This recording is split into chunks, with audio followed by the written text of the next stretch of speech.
This is the X-Zone Broadcast Network, broadcasting worldwide on broadcast affiliates and satellite program providers, including CNN Broadcast Network, Sirius Satellite Network, Star Media, Good News Radio Network, Angel Broadcast Network, Wiki Broadcast Network, and WPBN TV. For more information on the X-Zone Broadcast Network, visit us at www.xzbn.net.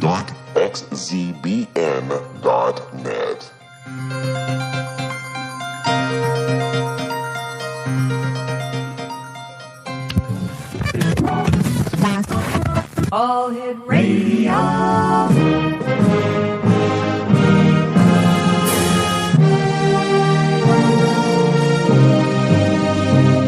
Welcome to the X-Zone, a place where fact is fiction and fiction is reality. Now, here's your host, Rob McConnell.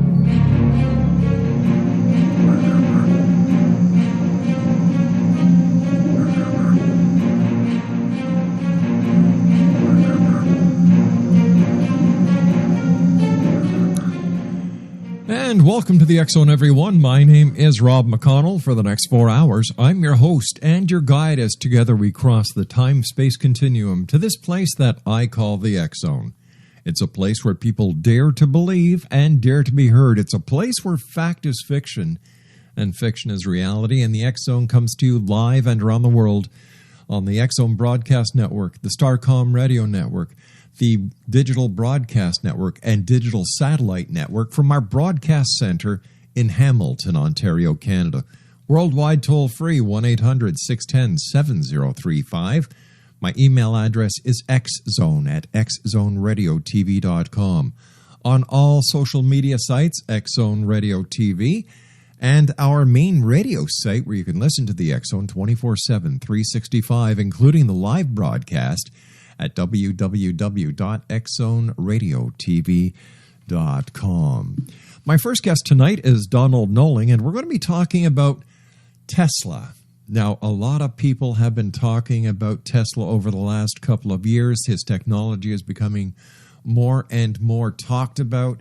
People are saying, well, listen, why are we paying for all this electricity? Why are we in such a mess when it comes to energy if Nikola Tesla, actually had ways that we could get it for nothing? Big controversy, and joining me tonight is Donald Nowling. He's been conducting research and development into exotic technologies for a number of years.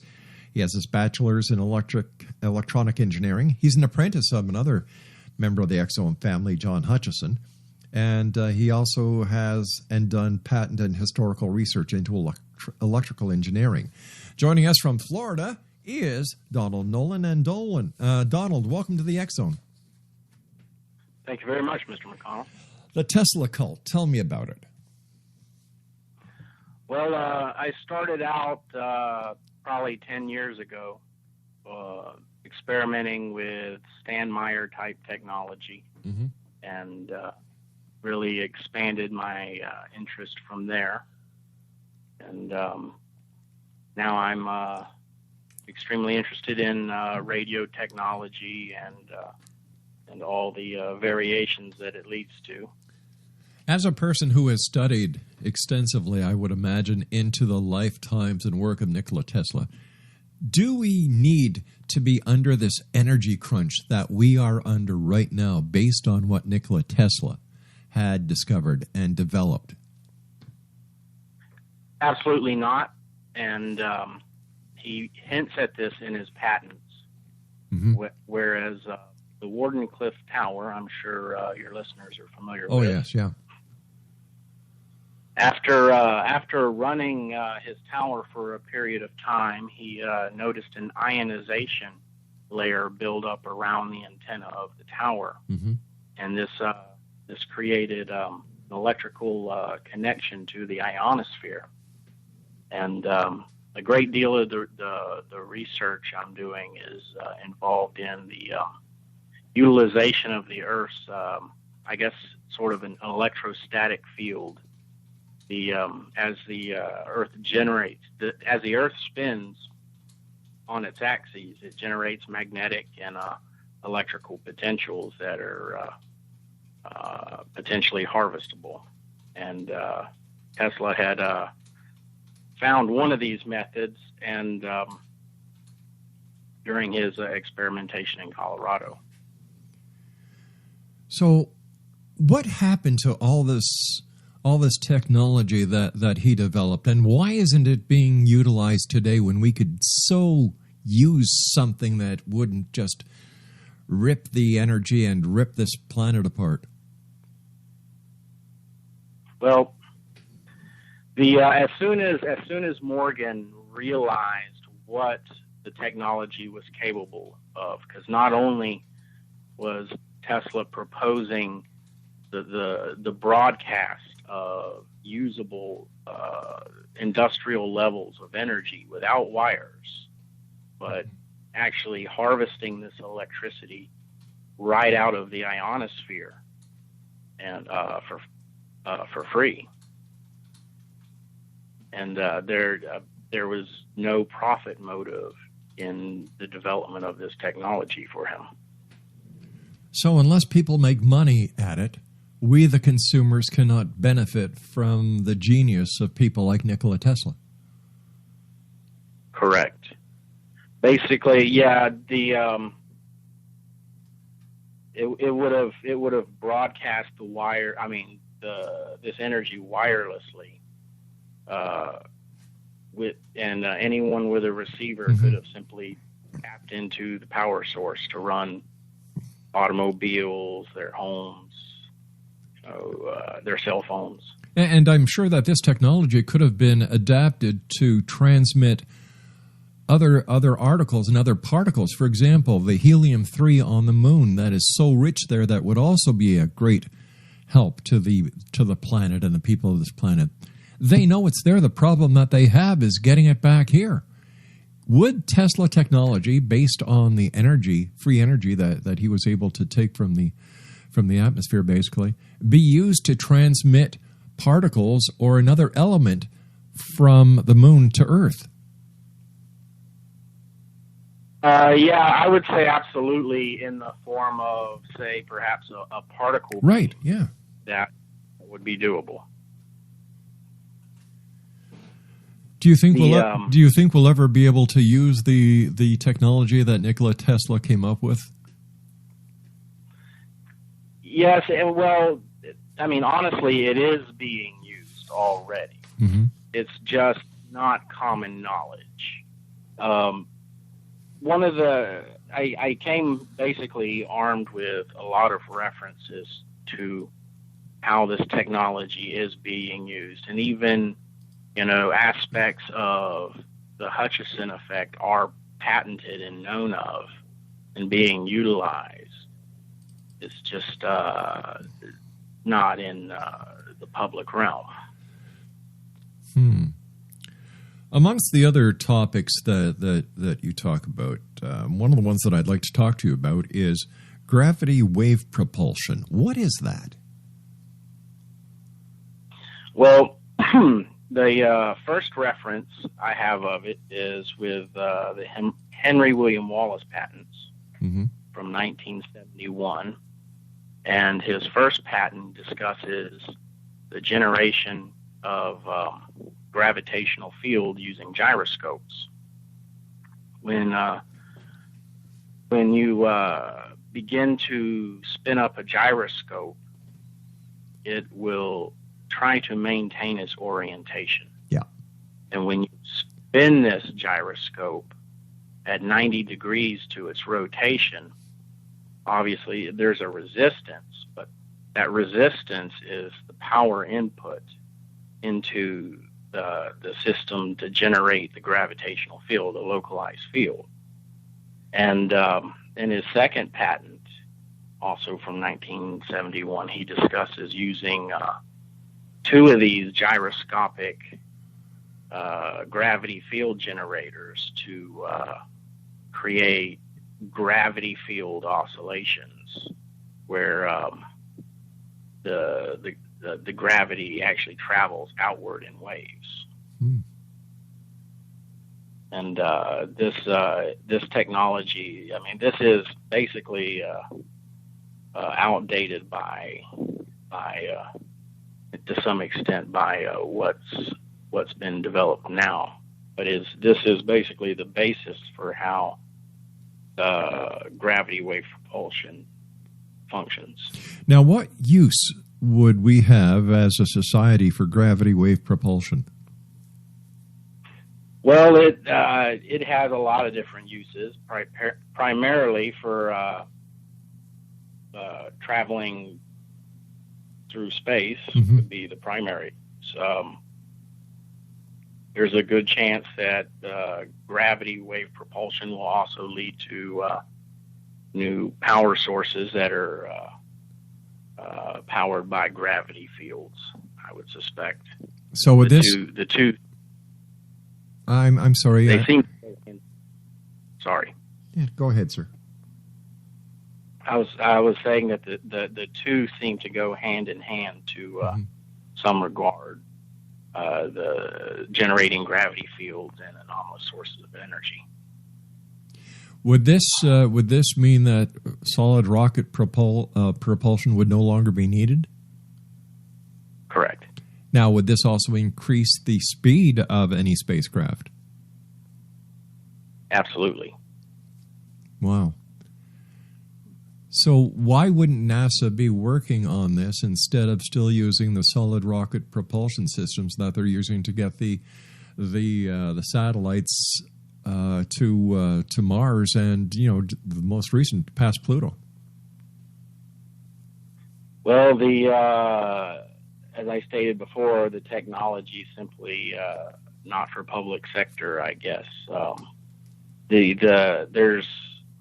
The technology exists on record in the patent office, right? Such as the Henry William Wallace patent. There's another patent involved in gravity wave propulsion that's much more advanced and involves using particle beams and generating gravitational fields, essentially in the same manner as the Henry William Wallace patents use, but doing it on an atomic level where the atoms of the object become the gyroscopes that are used to generate the gravitational field. And this is where it gets into the Hutchison effect, because this is essentially what John Hutchison is doing. Now, for the members of the Exo Nation who haven't yet had the opportunity of listening to John or knowing him, can you tell our audience about John Hutchison and how you became to be his apprentice? Well, John Hutchison is a very avant-garde, self-trained scientist, so to speak, and he made some amazing breakthroughs in regards to anti-gravity and also transmutation, and an amazing breakthrough in a power source, his true crystal power cells, and an amazing genius of the highest standard that I could think of. I agree with you. But he was traveling down to the Gulf of Mexico during the oil spill, the big oil spill that occurred offshore, and he was using his big ray gun basically to how would I put this? Basically to break down the oil while it was in the water, and it seemed quite effective. But we were corresponding at the time because he had seen a video I had done on an ion propulsion, and so we met at a Waffle House. And on his way out of town, his fuel pump went out, and he ended up staying with me for some time. We started he taught me some stuff about his crystal power cells and some basics on how they operated, and I made some videos, or actually we both made some videos on the construction of a simple crystal power cell. Now, all these videos that we're talking about, Exonation, are available on YouTube under the Tesla Cult, TESLACULT.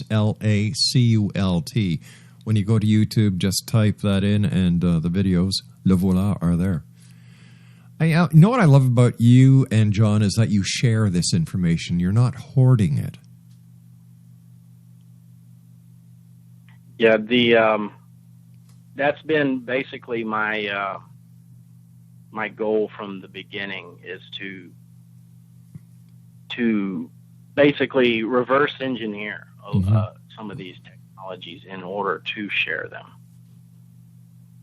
Now, I'm led to understand, or led to believe, that many companies will buy up patents and then just shelve the product, so the product the product cannot be made and used with the public. Is that true?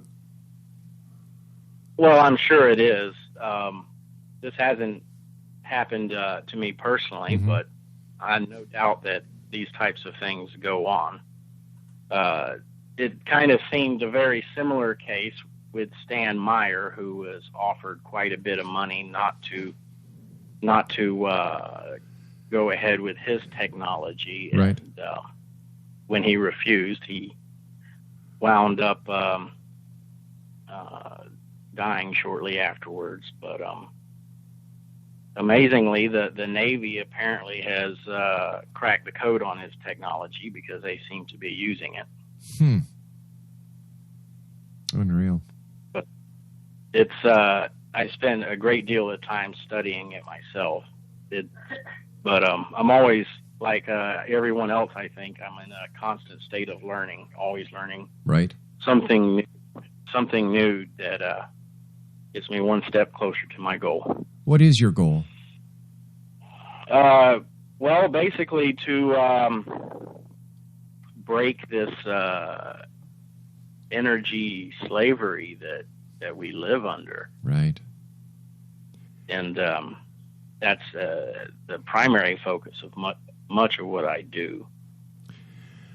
As an electronic engineer, all the different radio waves, cell towers, microwaves that we find ourselves being, just bombarded with, including Wi-Fi in practically every place you go, are these hazardous to humans? Well, absolutely. The much of this technology, the cell phones, the cordless phones, microwave ovens, all operate. The Wi-Fi routers, they all operate in the same frequency band, just at different power levels. Right. Of course, all the stuff is cumulative.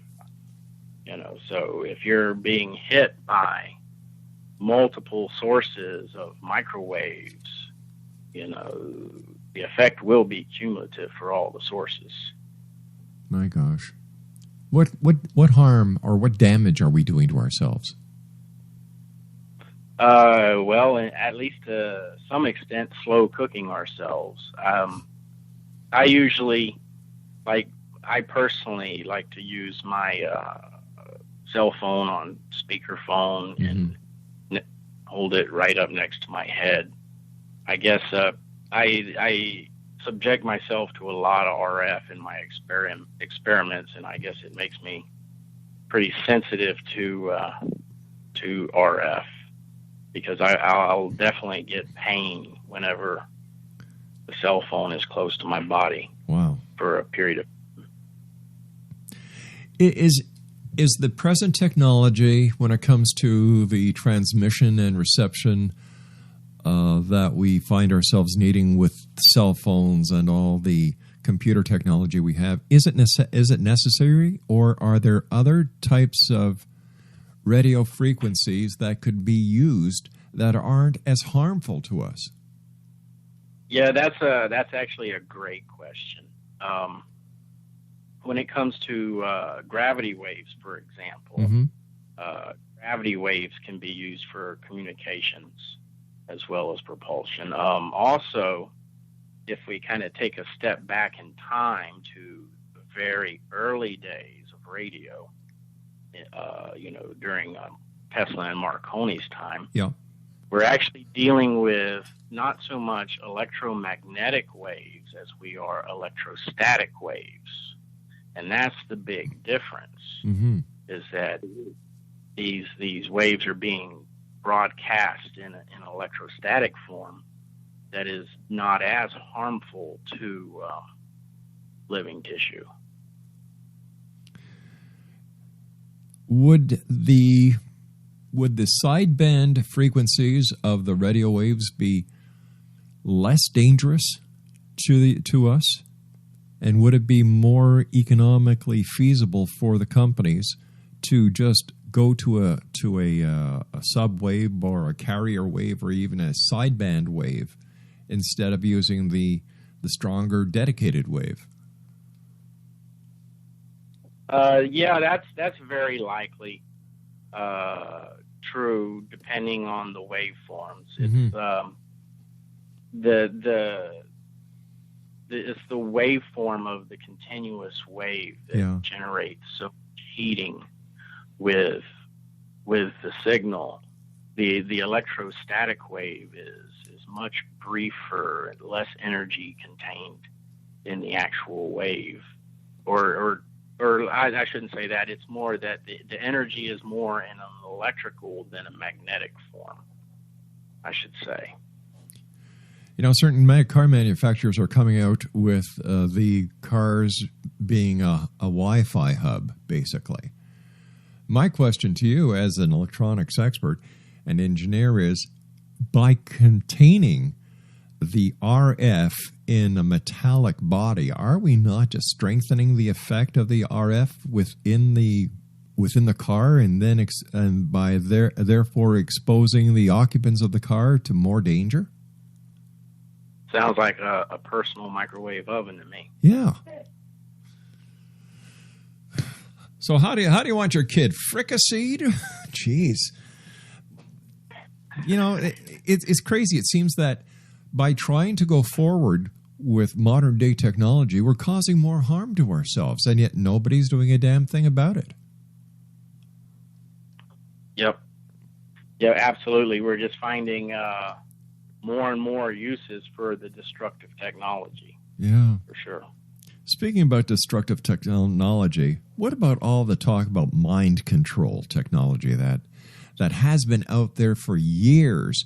HARP is an example.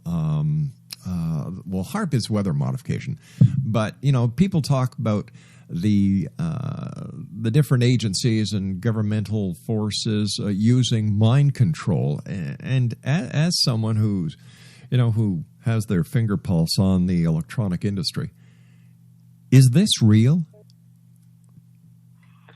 Yeah, there's a lot of patents that cover it in various forms of it. I guess I would say the earliest form of quote unquote mind control would just be basic hypnosis. Mm-hmm. And again, it all comes down to frequency and what the effect that these frequencies induce in the mind. There's an interesting patent for a mind control device. Let me see here. The developer is called Glover Lowry, and it's a 1992 patent called Silent Subliminal Presentation System. And essentially what this patent describes is they take some form of audio data, mm-hmm. such as voice, and they modulate it at a frequency that's outside of human hearing, an ultrasonic frequency. And basically he's saying that the subconscious mind will pick up the audio data, even though consciously it's outside of our range of hearing. So it's in a way, it's sort of like an audio version of AM radio for the brain. So that would be like the visual subliminal advertising then? Yes, except in this case it would be sound instead of images. And there's other technologies that are more electromagnetic in nature, where they pull electrostatic or electromagnetic fields, or to create certain moods or states of mind. And also there's other patents that discuss modulating radio waves with data at specific frequencies to pick up with the human brain. I was wondering, I was having a conversation with a friend earlier today, and subliminal advertising came up, and I have to wonder that if some subliminal advertising is actually being used while surfing the web. I would say there's a very good chance of that. Yeah. In fact, I would be very suspicious about how addictive Facebook is for so many people, that there's some type of almost an electronic drug, so to speak. Could it be like electronic mind control, like you and I are talking about? Correct. Yeah, I can't understand why people. I don't understand Facebook. It's like a free-for-all garbage pit. You know, like, do I really care what you cooked for supper? Do I really care what your back lawn looked like after you cut it? Do you need to take a picture of it? Do you think anybody in the world really cares? Like, what's the mentality behind it? It boggles my imagination. I've noticed that many people have an addiction to the site. Yeah. You know, including myself to some extent. You know, so certainly this is not beyond the realm of possibility if it's as simple as just a specific flicker rate. Right. That generates a psychological response. But could a flicker rate actually work with LED or a plasma screen? Well, sure. Yeah? Absolutely. Oh. In fact, I would say these would be even better to an extent because they would be much more responsive. I've heard theories about, fluorescent and LED lighting. They're trying to get us to switch over from incandescent. Yeah. Because they can modulate high frequency down the power lines, which I don't know how true that would be. That's pretty far out there, but it is possible. I mean, I guess if you wanted to manipulate a mood over a general area, if you adjust everyone's flicker rates on their light bulbs, that's certainly possible. Hey, Donald, you and I have to take a break for the news at the bottom of the hour. Please stand by. Great talking to you. Very interesting. Exonation Donald Nowling is our special guest this hour. He's with the Tesla cult. Now, if you'd like to see the videos, just go to YouTube and type in Tesla cult in the search engine. The X Zone, a place where people dare to believe and dare to be heard Monday through Friday from 8 p.m. Eastern until midnight, right here on the X Zone Broadcast Network. The X, let me see, what is it, Craig? They're new. Digital Broadcast Network and Digital Satellite Network, and of course our good friends at the Starcom Radio Network. Check out Ed Till Monday through Friday from 9 a.m. until 5 p.m. only on Starcom. Donald and I will be back talking more about Tesla on the other side of this break. Don't go away.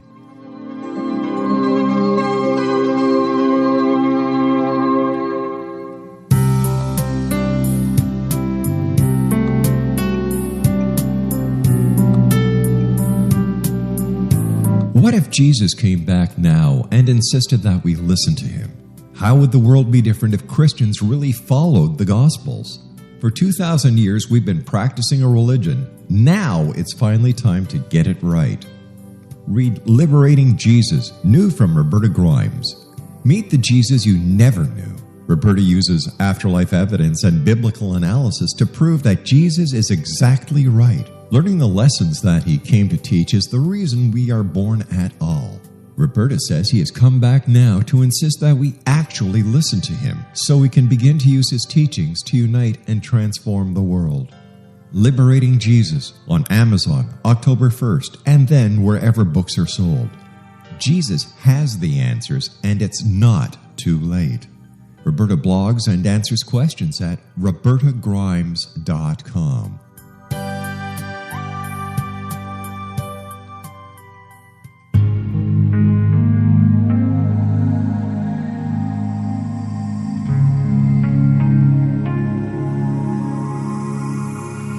The scientist and the mystic have been on an age-old, relentless search with one thing in common. They seek truth. Their paths converge in the 40,000-year-old practice of shamanism, an ancient science delving to the quantum level of life, facilitating healing, manifestation, and evolution. I'm Gwilda Wiyaka, the founder and director of Path Home Shamanic Arts School, a unique Colorado State certified occupational school training shamanic practitioners and teachers. We also provide classes for empowering personal lives through shamanism. Our certification classes are in week-long segments enabling international participation, and online classes and long-distance shamanic healing sessions are available. Come discover the science of magic in the limitless world of shamanism. www.findyourpathhome.com.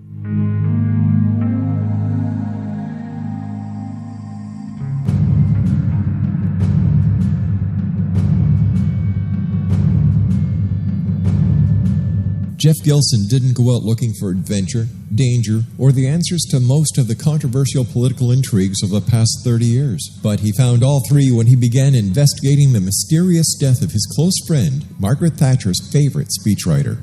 Just an ordinary guy living in a small, sleepy suburb 20 miles outside of London, Jeff's questions provoked a powerful response on both sides of the Atlantic. He was shot at, warned off by the CIA, and formed a close bond with one of Israel's most notorious intelligence officers.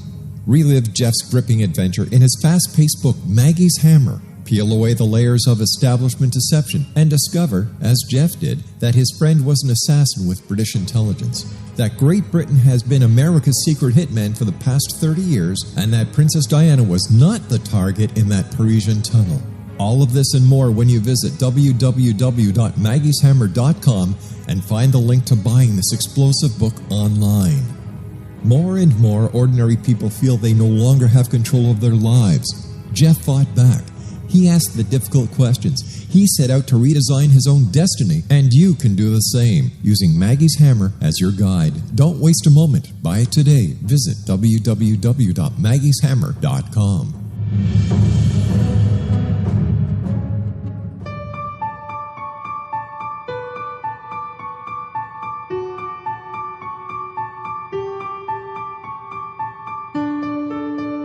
The Carl O. Helvey Holistic Cancer Foundation is a new nonprofit foundation that focuses on a holistic approach to cancer that includes physical, mental, spiritual, and political aspects.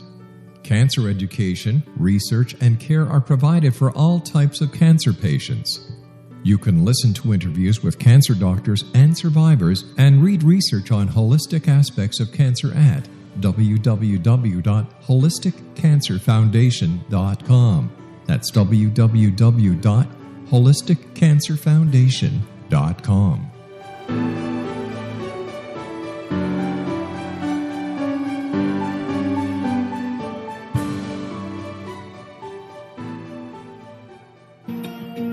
Wouldn't you love to know the secret to everything? Well then, meet Dr. Kimberly McGeorge and her cutting-edge breakthrough knowledge that combines science with possibility. Dr. Kimberly brings real-life answers and healing to those open to alternative solutions. She teaches solution-based programs and classes that will change all areas of your life forever. Specializing in conscious creation, intuitive readings, and energy medicine, you can rapidly shift health, relationships, business, and money and abundance challenges quickly. Receive her best-selling book, Secret to Everything, at no cost by going to secrettoeverything.com/X Zone. That's right, transformation can start now. Just go to secrettoeverything.com/X-Zone and receive Dr. Kimberly's book for free.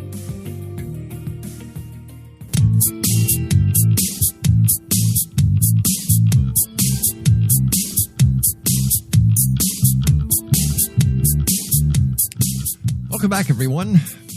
Donald Nowling is our special guest this hour. He's with the Tesla Cult. You can find all their videos at YouTube simply by typing in Tesla Cult in the search engine. We touched briefly on HARP in the first segment of this hour, Donald. Yes. Is this really what they're doing up there? Are they actually modifying the weather, or is there a more nefarious reason for what they're doing up there? Well, I think there's a lot of uses for the technology. As far as it's an incredible weapon system on several levels. I mean, we're talking a device that not only could generate or control storms, but potentially generate earthquakes or even mind control on a mass level, potentially. Yeah, I would say that's within the realm of possibility. So I'm sorry. Go ahead. No, sir, you go ahead. There was a bit of a gap there.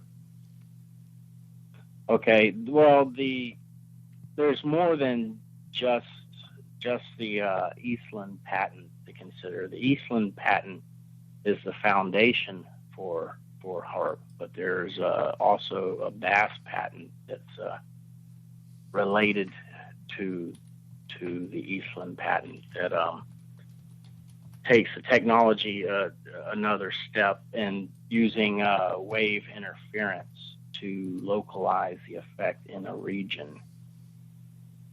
Wow. Is there any proof that this technology has been used to create adverse weather on countries that are not really that friendly to the United States?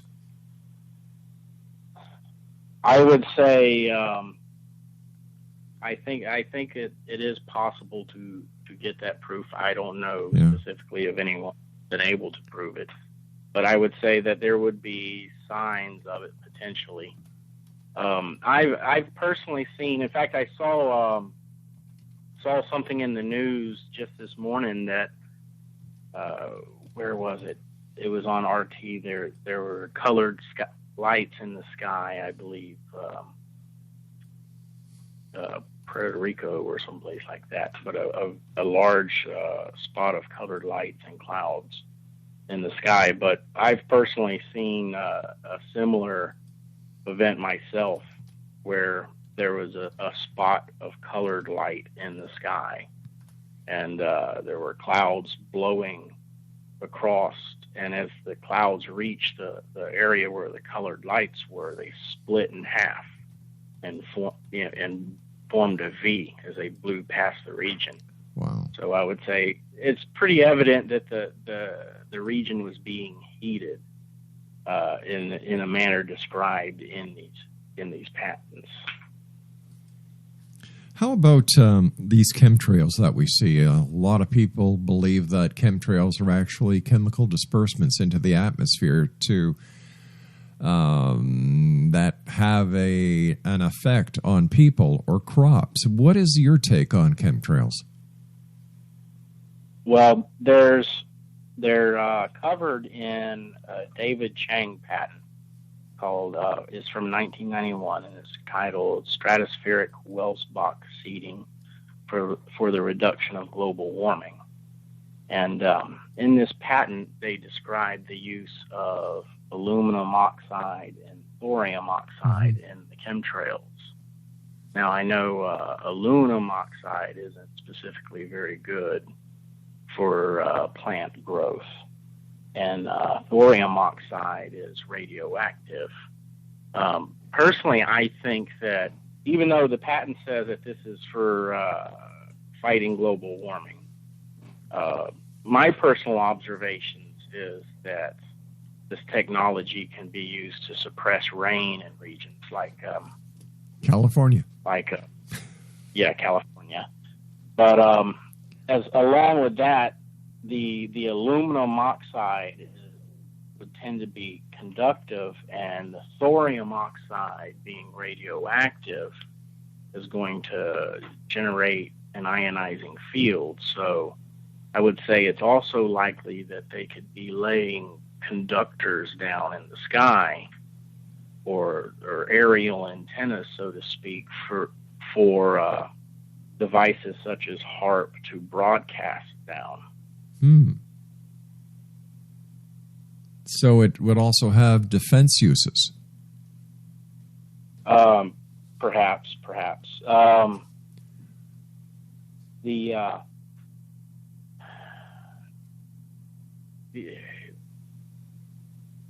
With multiple antennas, say for example HAARP antennas, okay, the effect could be triangulated throughout the planet.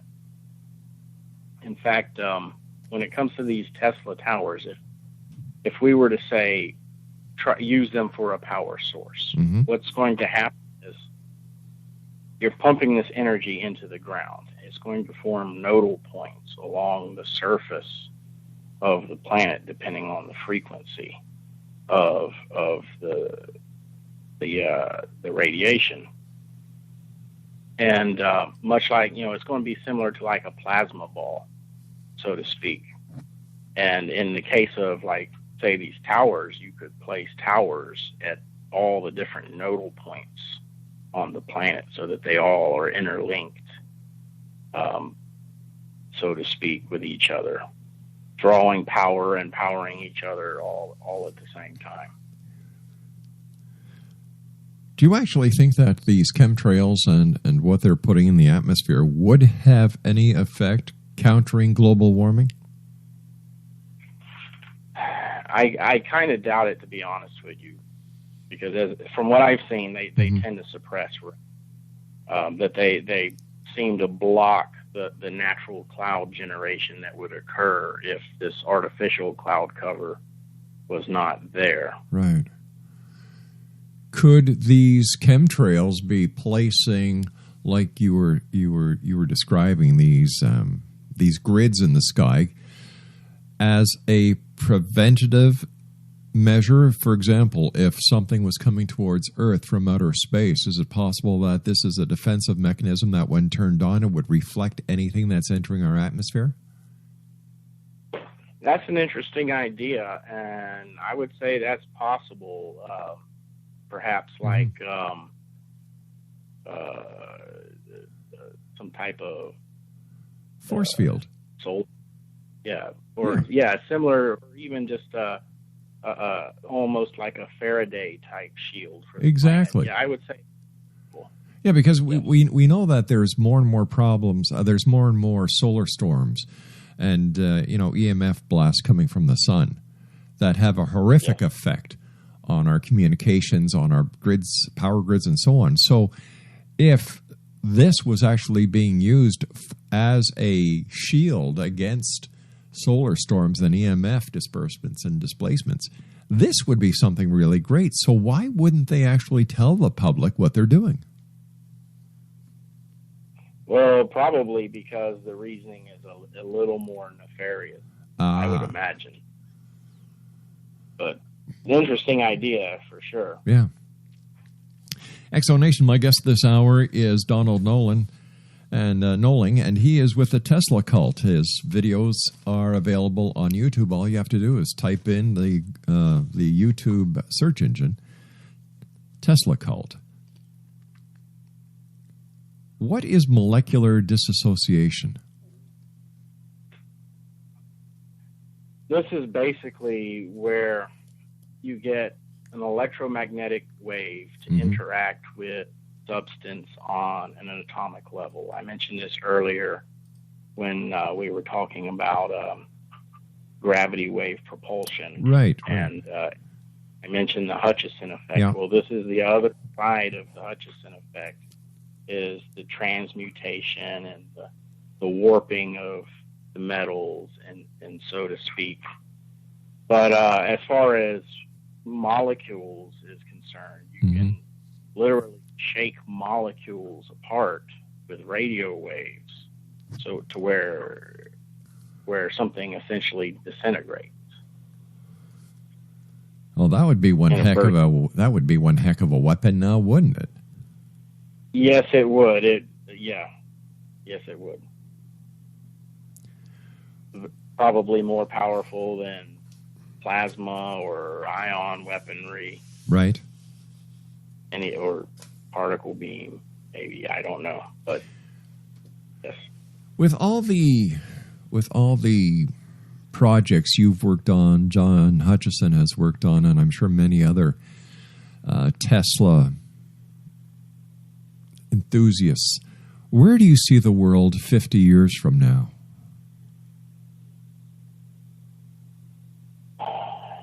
I think we will see more of this technology come to light, and it already is. Mm-hmm. It's just slow, I guess.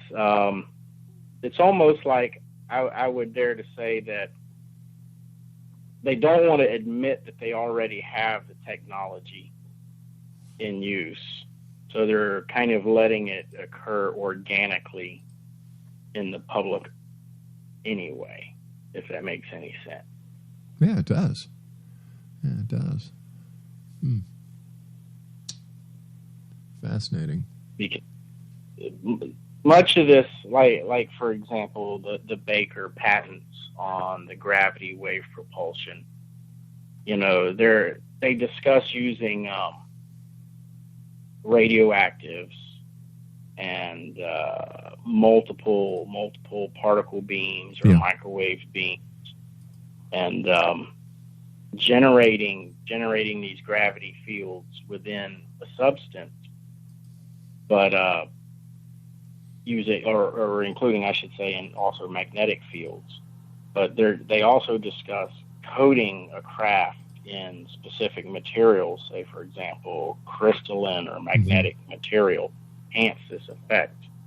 It would be analogous to if you had these gyroscopes that were generating the gravitational field. You get all the gyroscopes inside the object to line up with each other so that they all act in perfect unison to enhance the effect, is essentially what's going on in this case.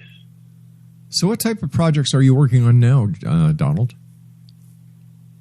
Well, the main things I personally do is in wireless broadcasts using electrostatics, but I also spend a lot of time tuning in on receivers and looking for terrestrial waveforms, watching storms, and trying to tune in. I found several different terrestrial signals, but haven't managed to pull very much power out yet. When it comes to the ET question, extraterrestrials, what is your opinion? Well, I definitely think that the universe is a big place, and at the same time, I think a lot of what we might consider extraterrestrials might actually be from here, and could very well have been here much longer than we have, for all we know. Right. But the universe is a very vast place with vast distances to cover. During doing the research that you do, have you ever come across anything that just might be from outside of this world, or a communication from outside this world to this world?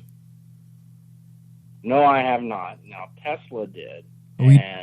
The reason for this is because in 1901, Tesla patented a method for increasing electrical oscillations, I believe, going off the top of my head.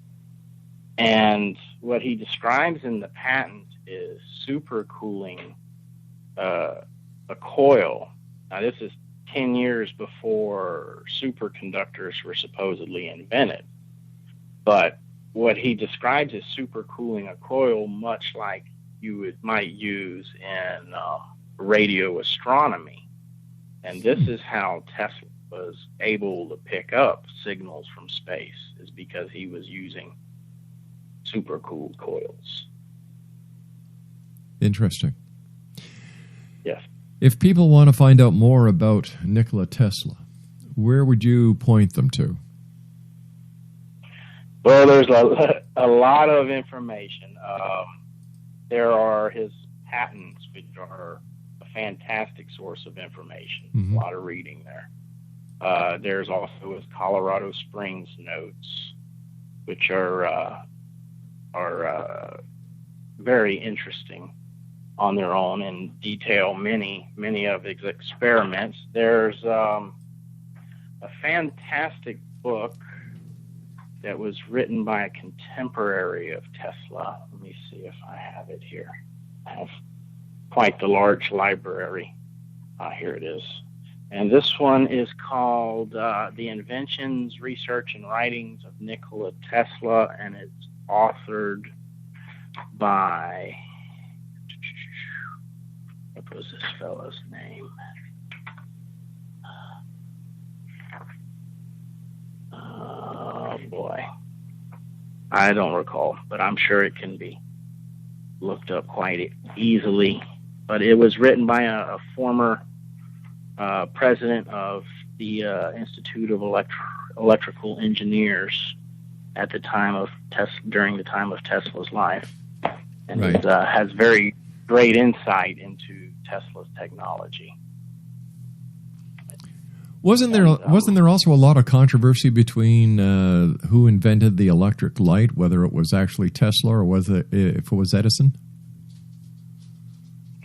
Well, I would have to say Edison had dibs on that one. In fact, I came across a little something doing some research for one of my school projects, and this is probably going to break the heart of a lot of Tesla enthusiasts. But the facts are facts that neither Tesla nor Marconi deserves credit for the radio, because Edison had them both beat. And let me see if I can. Edison did some work with a fellow named Smith. He made a couple of patents for the railroad. Here we go. And it was for communicating with moving trains along the railroad, and he came up with a method of wireless communications that used the roof of the train and the telegraph wires that ran next to the tracks. And right. He basically broadcast a radio signal, what is essentially a radio signal, down the telegraph wires that would not interfere with the telegraph wire's normal operation. Now, I've heard it said that this method used on magnetic coupling, but it does not. And in 1891, Edison patented a system for communicating with offshore ships that used an electrostatically coupled antenna. And in fact, he even says it's an electrostatic coupling in the patent. So really, Edison had them all beat by about 9 years. Son of a gun. Hey, Donald, I want to thank you so much for coming on the show tonight. It's been very interesting. Thank you for sharing with us. And I'd love to have you back on in the future. Well, thank you very much. Take care of yourself. And Exo Nation, if you'd like to find out more about Donald Nowling and view his videos, just go to YouTube and in the search engine, type in Tesla Cult. Thanks again for your time, Donald. A pleasure talking to you. Thank you. All right, Exo Nation. You know what time it is? It's time that we take a news break at the top of the hour. When we come back, more from the world of the paranormal and the science of parapsychology right here in the X Zone. Because this is truly a place where people dare to believe and dare to be heard. It's a place where fact is fiction and fiction is reality. And we come to you Monday through Friday from 8 p.m. Eastern until midnight right here. So whatever you do, Don't go away. I'll be back on the other side of this news with another interesting and exciting guest here in the X Zone from our broadcast center in Hamilton, Ontario, Canada. Don't go away.